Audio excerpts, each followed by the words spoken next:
Doing business in Africa. You can't afford to be without Africa Investor.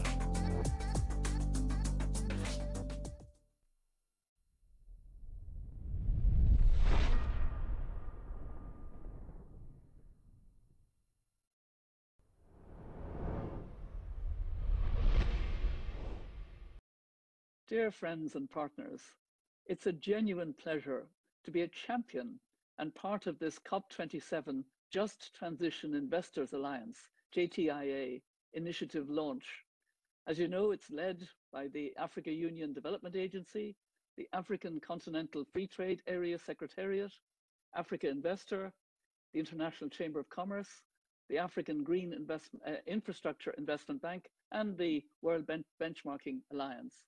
I applaud your leadership with the timely conception and launch of this transformative institutional investor-public partnership leadership platform. Fellow leaders, we're all painfully aware that Africa is already facing more severe climate change impacts than most other parts of the world, despite bearing the least responsibility for the problem. With nearly 1/5 of the world's population today, Africa accounts for less than 3% of the world's energy-related carbon dioxide emissions to date and has the lowest emissions per capita of any region.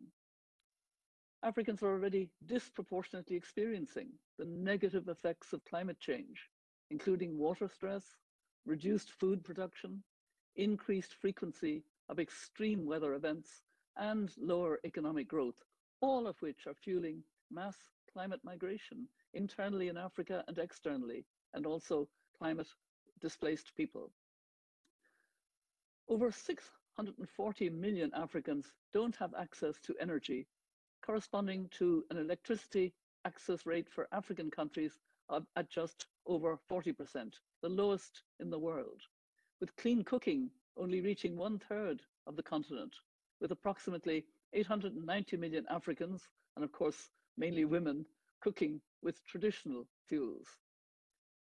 On the climate finance side, Africa needs to mobilize $3 trillion for its nationally determined contribution projects by 2030, while the world only mobilized 2.8 trillion for renewable energy investments in the last 20 years, between 2000 and 2020, of which Africa only received 2% of that global sum.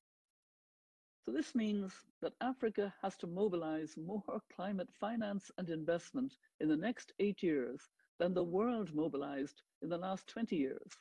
And of course, it still grapples with securing the unmet promised 100 billion per year of adaptation and mitigation finance from industrialized countries.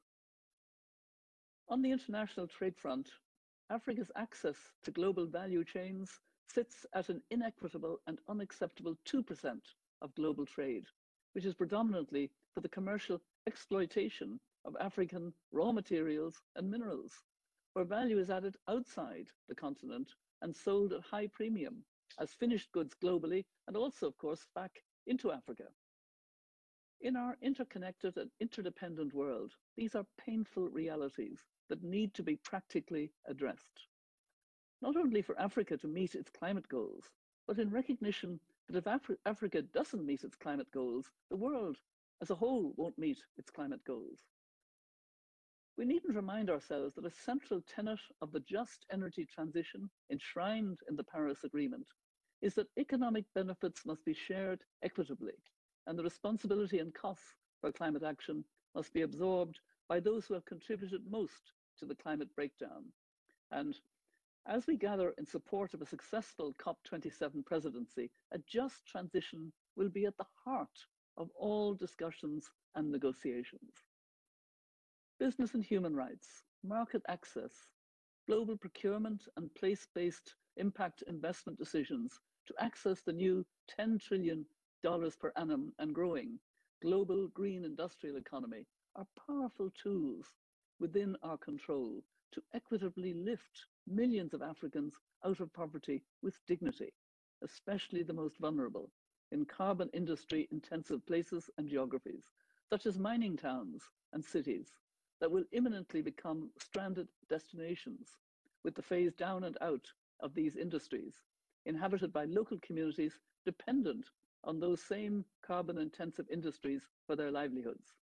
So I applaud and I welcome the innovative approach of the Just Transition Investors Alliance, JTIA, being that it's founded on an overarching theory of change.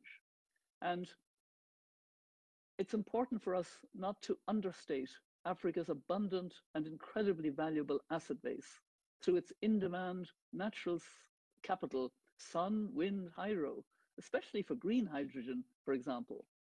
Also, its superior endowment of key mineral resources, critical for the green technologies that will drive the global transition, along with its land and, of course, its young human capital that's available aplenty.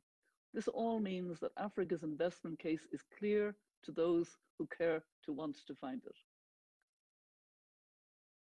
So I urge you all to find ways to be part of and support this Just Transition Investors Alliance. And I personally look forward to working with each of you to drive the success of this initiative and see that no one gets left behind. So once again, warm congratulations on this launch and all the best in its implementation. Thank you. Doing business in Africa, you can't afford to be without Africa Investor.